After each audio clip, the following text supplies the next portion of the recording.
For my brows, I'm using Detail Cosmetics Superfine Liner in the shade Mocha. Yung reason bakit Mocha yung pinili ko na shade is perfect balance siya ng black and brown. So, in between lang siya, perfect to match my hair color. The first eyeliner that I'm gonna be using is yung Vice Cosmetics and Clutz na gel eyeliner in the shade Soft Lang. And what I'm doing right now is I'm making a small triangle sa outer corner ng eye ko, and I'm using my finger to smudge it out para maging sharp yung wing.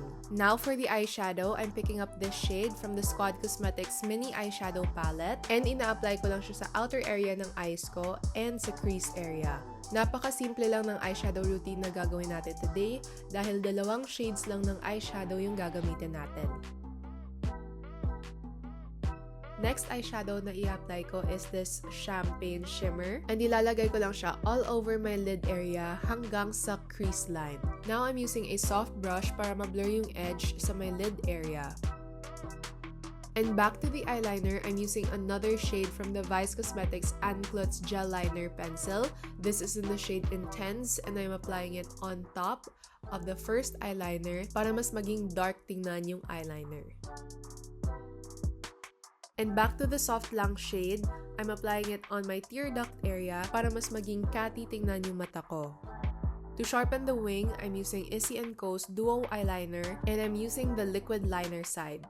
This step is optional, pero if you're a little bit extra like me and you want your wing to be sharper and more intense, then you can add this to your routine. And switching to the eyeliner side of the Issy & Co. Eyeliner Duo, I got a flat brush and I'm picking up a pigment from the eyeliner pencil and applying it on top of the wing liner para maging smoky tingnan yung wing.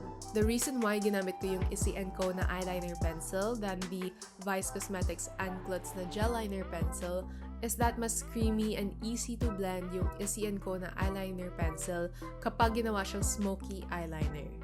And for the residue ng eyeliner pencil sa flat brush ko, ina-apply ko siya sa lower lid area ko para maging smoky siya, pero a little bit lang. I just want it to be very, very subtle. For my lashes, I got these Faux Mink lashes sa Shopee. They're very affordable. Parang around 60 plus pesos lang siya. I think 5 pairs na yung makukuha nyo in one purchase. For the blush, I'm using Issy & Co.'s Creme blush in the shade Stunner.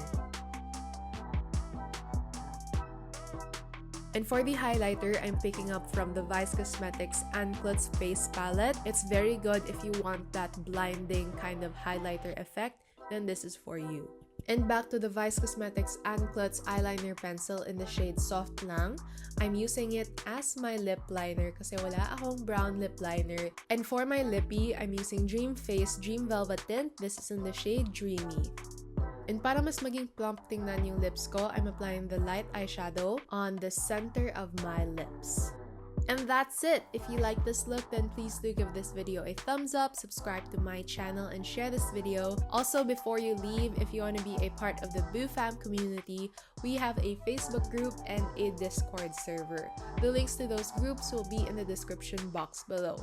Lastly, if you have any makeup or beauty questions for me, then you can always message me on my Instagram account. It's @makeup.booya. My DM is open 24/7 for any beauty questions that you have for me. See you guys soon, and just remember, no hate, just love.